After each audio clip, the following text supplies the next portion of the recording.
মনে করেন মেয়েটাকে ব্যারিস্টার বানাইছেন, মেয়েটাকে মাস্টার্স করছেন, ওই মেয়ে কি বিএ পাস একটা ছেলের সাথে বিয়ে করবে? করবে না। মাস্টার্স ডিগ্রি পাস করা একটা মেয়ে কখনো বিএ পাস মেট্রিক পাস একটা ছেলের সাথে বিয়ে করবে না।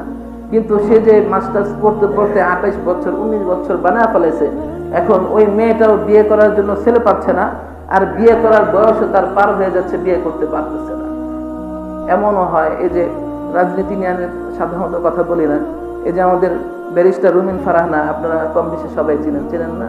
ওনার একটা ইন্টারভিউ আমি শুনলাম, যে তাকে জিজ্ঞাসা করা হলো আপনি কবে বিয়ে করবেন বা বিয়ে করছেন না কেন? তো সে বলল, আমার যোগ্য এরকম পাত্র আমি এখনো পাই নাই। বাস্তব কথা, সে এত বড় একজন গুণী ব্যক্তি, তার মতো যোগ্য আরেকজন পাওয়াটা তো কঠিন। কিন্তু যদি আপনি আপনার সন্তানটাকে অল্প বয়সে 16, 17, 18 বছর বয়সে, 15, 16 বছরে যদি বিয়ে দিয়ে দেন, তো এরকম যোগ্য পাত্রের অভাব নাই, ঠিক না ঠিক?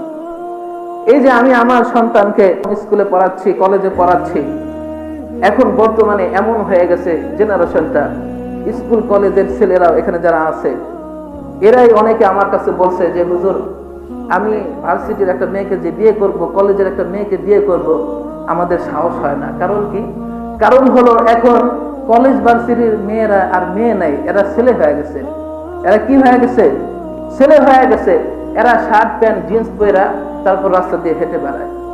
বিশ্বাস করবেন না, আজকে আমি আসতেছি বাসে, তা আমার সামনে সেটা একটা মেয়ে বসছে, তার সবকিছু দেখে মনে হয় ছেলে, কিন্তু দেখলাম পিছনে মানে চুলটা লম্বা, পরে তাকায় দেখি যে না, এটা ছেলে না, এটা মেয়ে। শার্ট প্যান্ট জিন্স পরা, বুকে কোনো ওড়না নাই, ওড়না রাখা এটা তো আল্লাহ তাআলার হুকুম, পর্দা করা এটা কার হুকুম বলেন? আল্লাহ তাআলার হুকুম। এই যে আমরা আল্লাহর হুকুমকে ছেড়ে দিয়েছি, কোরআন হাদিসকে ছেড়ে দিয়েছি, এই জন্য সমাজের ভিতর এত অবক্ষয়, এত